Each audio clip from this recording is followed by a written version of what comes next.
Selamat datang di Novel Audioku Channel. Terima kasih sudah mampir di Novel Audioku Channel. Bantu untuk klik tombol subscribe dan like untuk berkembangnya channel ini. Dan jangan lupa untuk nyalakan loncengnya agar selalu mendapatkan notifikasi terbaru dari Novel Audioku Channel. Silahkan menikmati cerita novel favorit Anda. Mari kita lanjutkan kembali kisah novel Aiden Enzo Kehidupan Super, episode 313, bersama Novel Audioku Channel. Selamat mendengarkan. Masih bersama Novel Audioku Channel, mari kita lanjutkan. Ketika Zabran Delon mengatakan ini, dia benar-benar sombong. Kesombongan itu seolah-olah pengadilan rumah hari ini adalah milik keluarganya. Mampu mengucapkan kata-kata arogan seperti itu menunjukkan betapa dominannya Zabran Delon di hari kerja. Rebecca Jaorin juga terkejut, seolah melihat orang idiot. Dia bertanya balik, "Apa yang kamu bicarakan? Kamu ingin menghancurkan keluarga kita." Ini adalah lelucon terbaik yang telah lama didengar Rebecca Jaorin. Apakah kepala orang ini ditendang oleh keledai? Berdiri di belakang Rebecca Jaorin, Aiden Enzo menggelengkan kepalanya tanpa daya. Bukankah pria tampan ini mengenal Rebecca Jaorin dari keluarga Jaorin?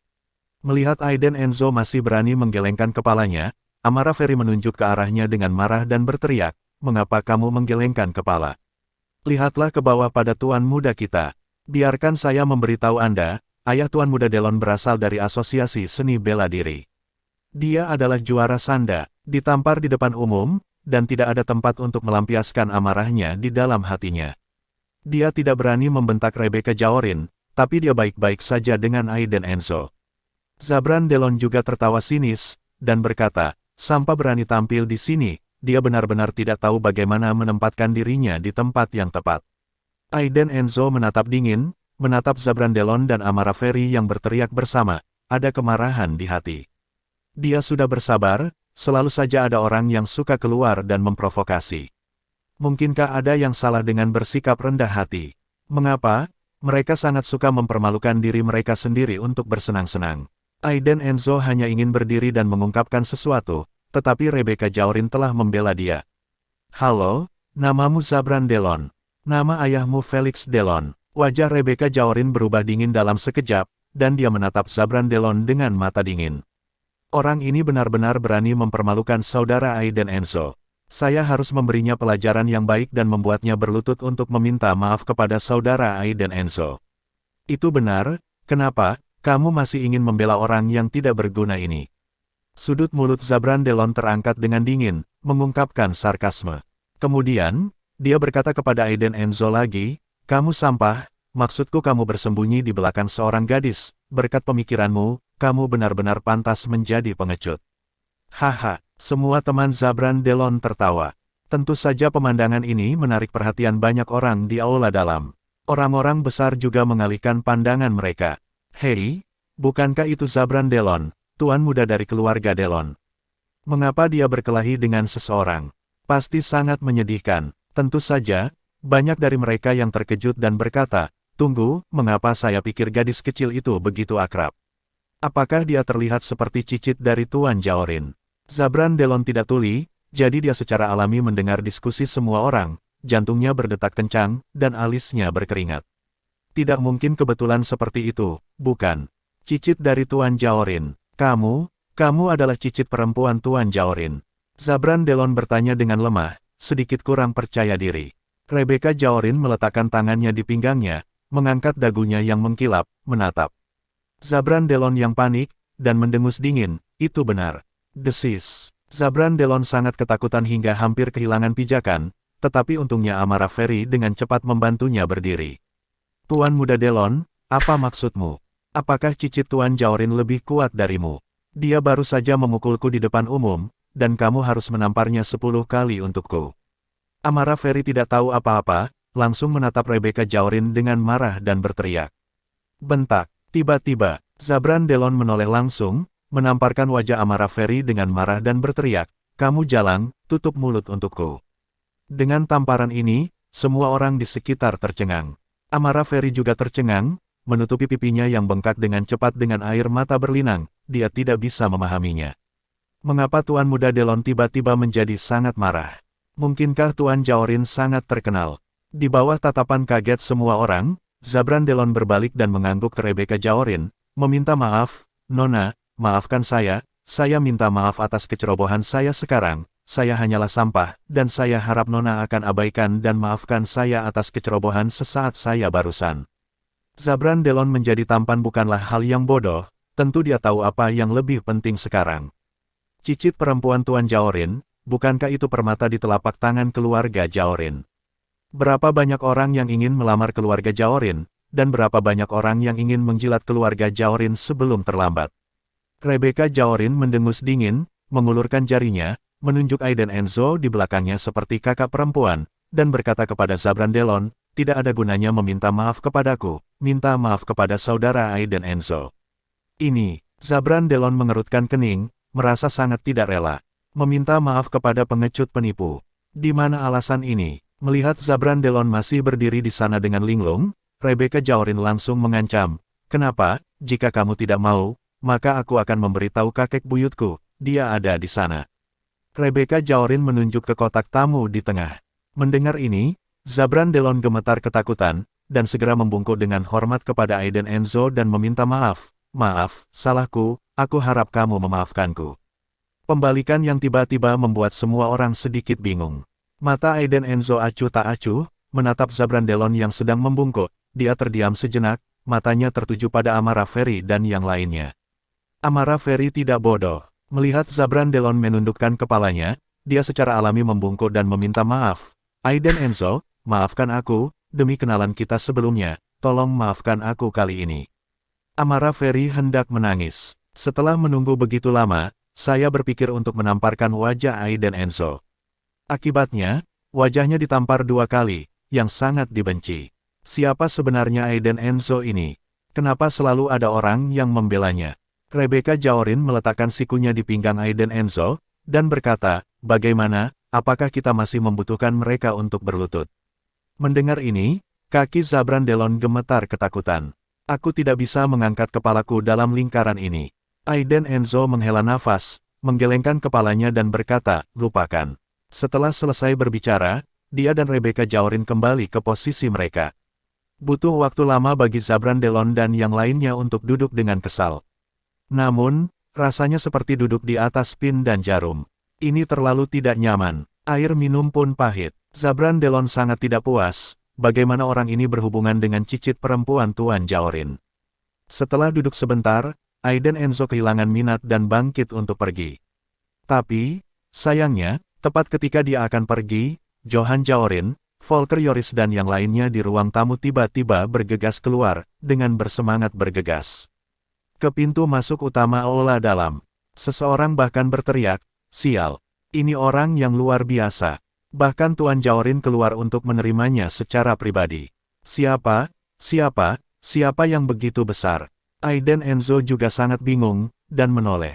Melihat pintu masuk utama aula dalam, sekelompok 6 orang muncul di sana. Pertama, 4 pria berjas tunik hitam mengamati penonton seperti elang, lalu berdiri di depan pintu dua-dua, dengan hormat menyambut 2 pria yang masuk dari belakang. Keempat pria berjas tunik China ini jelas bukan orang biasa. Setiap orang yang hadir merasakan tekanan yang belum pernah terjadi sebelumnya. Nafas dingin dan tidak aktif itu terlalu kuat. Bahkan kelopak mata Aiden Enzo berkedut, karena dia melihat bayangan anggota Zanlong pada keempat pria berjas tunik China. Tidak, tepatnya, dia adalah master dengan level yang sama dengan anggota Zanlong. Ikuti dengan seksama, seorang lelaki tua berusia 70-an, bersandar pada tongkat berkepala naga emas, dengan senyum di wajahnya dan tampak gemetar, disambut oleh Johan Jaorin dan yang lainnya. Dan lelaki tua itu setengah langkah di belakang, diikuti oleh seorang lelaki yang wajahnya tidak bisa dilihat dengan jelas, karena dia memakai topeng setengah. Tatapan Aiden Enzo seperti obor, dan matanya tertuju pada pria yang memakai topeng setengah dan pria tua dengan krup kepala naga emas. Dia memiliki kesan tentang 2 orang ini. Di Yunding Mountain Villa, saya telah melihatnya. Masih bersama Novel Audioku Channel, mari kita lanjutkan. Itu mereka. Mata Aiden Enzo terbakar, dan dia menatap tajam ke sekelompok orang yang memasuki aula dalam. Orang tua yang memimpin, bersandar pada kruk berkepala naga emas, menyapa Johan Jaorin dan mengobrol tentang sesuatu dengan suara rendah. Dapat dilihat bahwa Johan Jaorin sangat menghormati lelaki tua yang seusianya itu. Johan Jaorin, yang bisa menjadi salah satu master seni bela diri Tiongkok, Presiden Asosiasi Seni Bela Diri Tiongkok, Direktur Asosiasi Beladiri Dunia, dan banyak penghargaan lainnya, sangat dihormati, dia pasti memiliki latar belakang yang hebat. Semua orang di aula dalam berdiri satu demi satu saat ini. Ini tidak bekerja jika Anda tidak berdiri. Johan Jaorin dan yang lainnya berdiri untuk menyambutnya, dan tidak masuk akal bagi mereka untuk duduk. Dan di sini, Aiden Enzo menatap sekelompok orang dengan sepasang mata dingin dan alis berkerut. Mungkin karena indera keenam, pria setengah bertopeng di sebelah pria tua itu tiba-tiba menoleh dan bertemu langsung dengan tatapan Aiden Enzo. Dalam sekejap, Aiden Enzo merasakan tekanan yang belum pernah terjadi sebelumnya. Orang ini memiliki mata yang tajam. Aiden Enzo percaya bahwa dia hanya melihat tampilan seperti ini di Zibrano Targo. Orang yang sama, namun, Aiden Enzo bukanlah orang kecil, dalam sekejap auranya terbuka penuh, dan aura raja yang tak terkalahkan tiba-tiba muncul dari tubuhnya. Mendominasi dan ganas, keluarga terbesar di dunia, pewaris keluarga Enzo, apakah dia orang yang tidak kompeten dan biasa-biasa saja? Semua orang di meja tercengang oleh aura naga raja. Momentum yang sangat tiba-tiba. Mereka benar-benar tercengang dan menatap Aiden Enzo dengan ketakutan. Ada apa dengan pria ini? Bagaimana dia tiba-tiba menjadi begitu kuat? Aura tak terkalahkan itu sepertinya lebih tinggi dari langit. Zabran Delon, Amara Ferry dan yang lainnya merasakannya dengan sangat jelas, mereka gemetar. Terlalu kuat, mengerikan. Apakah itu manusia? Rebecca Jaorin juga terkejut, dan menatap brother Aiden Enzo yang duduk di sampingnya dengan curiga. Ini adalah pertama kalinya dia merasakan aura yang sangat gila seperti iblis. Itu beberapa kali lebih kuat daripada saat kakeknya sangat marah. Saudara Aiden Enzo, siapa itu? Kakak Aiden Enzo, ada apa denganmu? Rebecca Jaorin ragu-ragu menarik lengan baju Aiden Enzo, dia sangat ketakutan. Aiden Enzo juga bereaksi tiba-tiba, menahan auranya, dan menatap pria setengah bertopeng itu dengan mata dinginnya. Dia pasti pernah melihat orang ini di suatu tempat. Dia memiliki kesan dari tampilan itu. Namun, Aiden Enzo tidak ingat siapa orang itu. Sepertinya sudah terlihat bertahun-tahun yang lalu. Apakah itu tempat kecelakaan ibu? Aiden Enzo masih ingat bahwa adegan kecelakaan ibunya sangat tragis, dan banyak orang yang menonton. Dia masih muda saat itu, menangis dengan keras, tetapi di tengah kerumunan, dia dengan jelas melihat tatapan, dan tatapan itu telah mengikuti Aiden Enzo selama bertahun-tahun. Sampai sekarang, memori berdebu dibuka. Mata pria bertopeng itu sangat tumpang tindih dengan mata ibunya di lokasi kecelakaan. Apakah itu dia? Aiden Enzo tidak berani mengambil kesimpulan, dan duduk diam di sana, saling memperhatikan setiap gerakan. Pihak lain sepertinya mengenal Aiden Enzo, dan setelah beberapa kali melirik, dia membisikkan beberapa patah kata kepada lelaki tua di sampingnya. Kemudian, lelaki tua yang sedang berbicara dengan Johan Jaorin menoleh dan menatap Aiden Enzo dengan heran. Itu hanya sekilas dan tidak berarti apa-apa. Dan pada saat yang sama, Johan Jaorin telah menyambut grup tersebut ke dalam ruang tamu paling sentral. Tidak lama kemudian, Johan Jaorin keluar dan berlari ke meja ini dengan langkah kecil. Semua orang di meja itu berdiri dengan kaget. Zabran Delon berkeringat deras, merasa ketakutan. Brengsek, mengapa Tuan Jaorin pergi ke meja itu, dan ada orang di meja itu? Tuan muda dari keluarga Delon. Itu hilang. Tidak mungkin, Tuan Jaorin sedang mencari Zabran Delon. Sejak kapan keluarga Delon memiliki wajah sebesar itu? Orang-orang di sekitar meja mengobrol dan mengungkapkan kecemburuan mereka. Pada saat ini, Zabran Delon merasa seolah-olah sedang dipanggang di atas api. Dulu dia pasti berdiri dan meletakkan garpu, tetapi sekarang dia mengerti bahwa Tuan Jaorin pasti tidak datang untuk menemukannya. Maka hanya ada satu jawaban, yaitu Aiden Enzo. Jika tidak, di tengah keraguan dan diskusi semua orang, Johan Jaorin berlari ke sisi Aiden Enzo, membungkuk dengan hormat dan berkata, Tuan muda Enzo, pergi ke meja kami dan perkenalkan Anda dengan seseorang. Tuan muda Enzo, semua orang di aula dalam terkejut saat ini. Sebenarnya ada orang luar biasa yang tersembunyi di kursi tamu kecil. Ini pasti orang pertama yang mengundang Tuan Jaorin dengan sangat hormat. Brengsek, Tuan muda Enzo, dia adalah Tuan muda Enzo yang sama yang baru saja bentrok dengan keluarga Yamashita. Pada titik ini, seseorang berteriak keras, mengenali Aiden Enzo. Apa, dia adalah Aiden Enzo yang berbicara atas nama dunia seni bela diri. Sial, luar biasa, tidak heran dia begitu sombong, bahkan Tuan Jaorin menghormatinya, dia memiliki kekuatan yang keras. Adapun Zabran Delon, Amara Ferry dan yang lainnya, ekspresi mereka bingung dan gugup. Meskipun mereka tidak tahu apa yang terjadi, mereka tahu bahwa Aiden Enzo saat ini memiliki reputasi tinggi di sini. Tidak peduli seberapa bodohnya kamu harus bisa melihatnya. Status Aiden Enzo bahkan lebih tinggi dari status Johan Jaorin. Amara Ferry bingung di permukaan, karena takut Aiden Enzo akan menyelesaikan akun dengannya, tapi dia sangat marah dan bingung di dalam hatinya. Seorang pengecut yang bangkrut, mengapa dia dihormati kemanapun dia pergi? Apa ini? Amara Ferry mengangkat alisnya, menatap Aiden Enzo dengan kejam, lalu menatap Rebecca Jaorin. Apakah karena dia? Itu pasti. Sialan Aiden Enzo, dia benar-benar menemukan cinta baru, seorang gadis kecil. Di sini, Aiden Enzo berdiri, mengikuti Johan Jaorin ke ruang tamu di tengah di bawah tatapan iri semua orang. Ini sangat membuat iri. Pria muda seperti itu pasti orang pertama di ruang tamu di tengah. Siapa yang berani membayangkan, di dalam ruangan itu, terdapat sekelompok orang yang berhak berbicara dalam dunia persilatan. Zabran Delon, Amara Ferry dan yang lainnya, setelah melihat Aiden Enzo masuk, bangkit dan pergi setelah duduk sebentar. Ini seperti duduk di atas pin dan jarum. Setelah meninggalkan aula dalam, di halaman kecil, Zabran Delon akhirnya menghela nafas, dan ekspresi wajahnya langsung digantikan oleh ketidaksenangan dan kemarahan. Brengsek, Amara Ferry, kamu hampir membunuhku. Bukankah kamu mengatakan bahwa Aiden Enzo adalah ahli sampah yang bangkrut? Mengapa dia bisa muncul di sini dan membuat Tuan Jaorin sangat menghormatinya? Zabran Delon marah, dia menamparkan wajah Amara Ferry dengan marah. Amara Ferry juga sangat bersalah, menutupi pipinya yang memerah, dan bergumam, Tuan Muda Delon, saya tidak tahu apa yang terjadi, dia memang bangkrut. Mungkin karena Rebecca Jaorin, ya, pasti dia.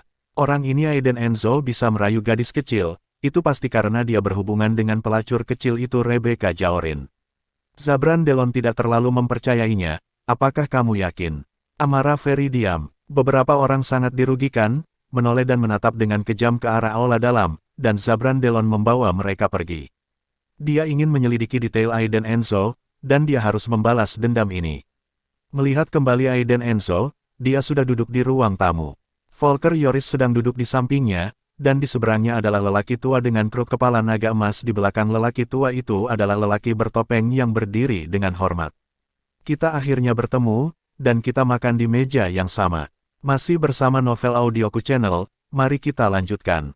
Pria tua di seberang tampak tua, menyipitkan matanya sedikit, melirik Aiden Enzo, dan kemudian berkata kepada Johan Jaorin, Kakak Jaorin, mengapa Anda tidak memperkenalkan teman baru ini? Johan Jaorin menjawab, berdiri, dan diperkenalkan kepada semua orang berkata, ini adalah Aiden Enzo, Tuan Muda Enzo.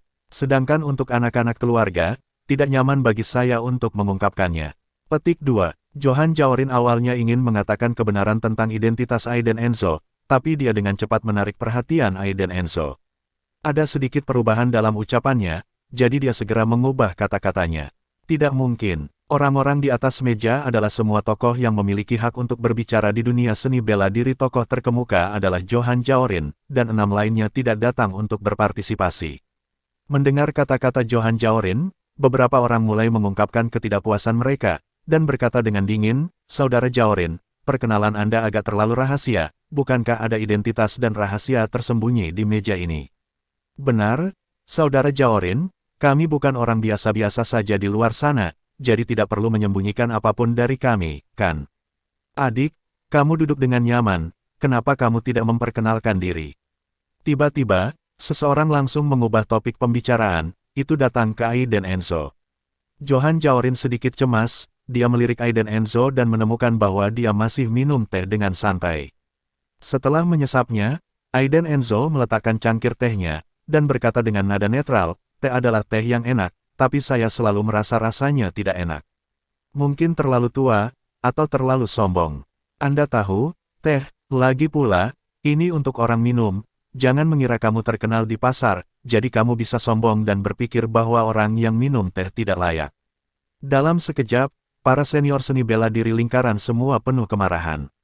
Mereka bukan orang bodoh, jadi mereka secara alami mengerti arti kata-kata Aiden Enzo. Dia membandingkannya dengan teh ini, mengatakan bahwa mereka terlalu tua untuk menjadi terkenal. Dia juga membandingkan dirinya dengan peminum teh, yang sebenarnya berarti statusnya lebih tinggi dari mereka. Anak muda, kamu terlalu sombong. Apakah kamu tahu siapa semua orang di sini? Harus pergi secepat mungkin, tempat ini tidak cocok untuk kamu tinggal. Tiba-tiba, beberapa senior di lingkaran seni bela diri mengungkapkan ketidakpuasan mereka dengan janggut dan tatapan Aiden Enzo. Johan Jaorin juga cemas dan ingin mengatakan sesuatu. Tepuk tangan tiba-tiba adalah pria tua dengan kruk kepala naga emas. Dia menyipitkan matanya dan tersenyum di sudut mulutnya. Dia sangat menghargai kata-kata Aiden Enzo, dan berkata, adik laki-laki benar-benar memiliki pendapat yang unik. Saya juga membenci orang-orang yang percaya diri yang menodai teh yang enak ini. Itu saja, sama seperti bela diri nasional, itu bagus untuk mengembangkan temperamen yang tenang. Jika kamu bersikeras untuk membuat lelucon, kamu hanya menunjukkan wajahmu kepada seseorang. Ketika lelaki tua itu mengatakan ini, lelaki tua yang masih sangat marah itu, mereka semua diam. Tampaknya mereka kagum pada lelaki tua ini. Aiden Enzo menyipitkan matanya dan menatap pria tua di seberangnya. Siapa pria ini? Sebuah kalimat sederhana dapat membungkam para senior seni bela diri yang sok ini, dan itu pasti memiliki prestise dan reputasi yang sangat tinggi dan dalam. Johan Jaorin memanfaatkan kesempatan itu, dan segera berkata sambil tersenyum, baik, demi wajah Johan Jaorin, lupakan saja, kita memiliki hal-hal yang lebih penting untuk didiskusikan. Dia mendengus dingin, mengungkapkan ketidakpuasannya. Namun, masih ada beberapa orang yang tidak memberikan wajah Johan Jaorin, dan berkata dengan dingin, Saudara Jaorin, ini adalah diskusi dalam lingkaran seni bela diri kita. Saya khawatir tidak masuk akal bagi seorang pemuda yang tidak memiliki apa-apa untuk duduk di sini. Petik 2. Ini, Johan Jaorin terjerat, menatap Aiden Enzo. Aiden Enzo berdiri dan mengangkat bahu dengan tak percaya, karena ini masalahnya, saya tidak akan mengganggu Anda. Tuan Jaorin, saya akan mengunjungi Anda nanti. Petik 2. Johan Jaorin tersanjung, dan dia sibuk mengantar Aiden Enzo keluar. Aiden Enzo keluar dari ruangan, siap untuk pergi dari sini di bawah perhatian tamu lain di aula dalam. Tetapi, tiba-tiba, suara keras terdengar di belakang mereka. Tunggu sebentar, adikku, tuanku punya perintah. Dia ingin berbicara denganmu sebentar dan memintamu menunggu di luar. Pria dengan setengah topeng di wajahnya keluar, suaranya sunyi dan tidak bisa dikenali. Dalam dan dangkal, tetapi sikap dan kesombongannya sangat sombong dan mendominasi. Sombong, beraninya Aiden Enzo merendahkan diri untuk menunggu di luar. Johan Jaorin terkejut, menoleh untuk melihat Aiden Enzo, dan menemukan bahwa wajah Aiden Enzo tertutup lapisan es. Apa katamu? Aiden Enzo menatap pria bertopeng itu dengan mata menyala-nyala, matanya penuh dengan kedinginan.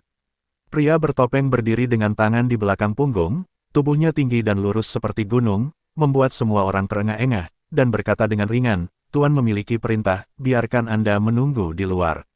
Alis Aiden Enzo dengan cepat dipelintir menjadi garis, dan wajahnya langsung berubah runtuh. Dia melirik lelaki tua yang duduk kokoh di Diaoyutai di kotak tamu. Kemudian, dia mengangkat sudut mulutnya, menunjukkan cibiran, dan berkata kepada pria bertopeng itu, oh, bagaimana jika saya tidak setuju? Singkatnya, suhu di dalam ruangan tiba-tiba turun lebih dari 10 derajat. Semua orang menatap Aiden Enzo dan pria bertopeng itu dengan ngeri. Suasananya sangat mencekam, seperti balon yang ditiup, akan meledak di detik berikutnya. Johan Jaorin juga sedikit cemas, dia sangat mengetahui kekuatan dan pengaruh lawan. Sekarang Tuan Muda Enzo menghadapi mereka secara langsung, dia pasti tidak akan mendapat manfaat apapun. Tuan Tanner, Tuan Muda Enzo adalah tamu dan teman saya. Jika Anda memiliki pertanyaan, saya harap Tuan Tanner akan melihat demi saya, jadi lupakan saja, kata Johan Jaorin dengan sedikit nada memohon. Semua orang terkejut, pria bertopeng ini punya banyak latar belakang. Cukup mudah untuk membuat Johan Jaorin mengatakan hal seperti itu, dan kekuatan lawan sangat besar. Namun, pria bertopeng itu mendengus dingin, mengangkat tangannya, dan mengetuk jari telunjuk dan jari tengahnya dengan ringan. Dalam sekejap, para penjaga berjas tunik Tiongkok yang berdiri di 4 sudut ruang tamu semuanya berjalan menuju Aiden Enzo. Matanya dalam, dan tubuhnya penuh dengan niat membunuh yang tidak aktif.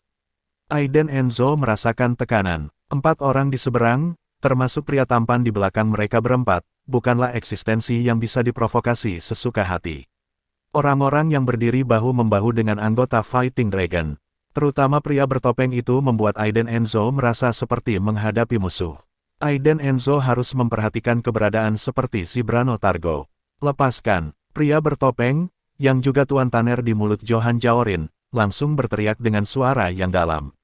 Matanya memantulkan tatapan dingin dan ganas.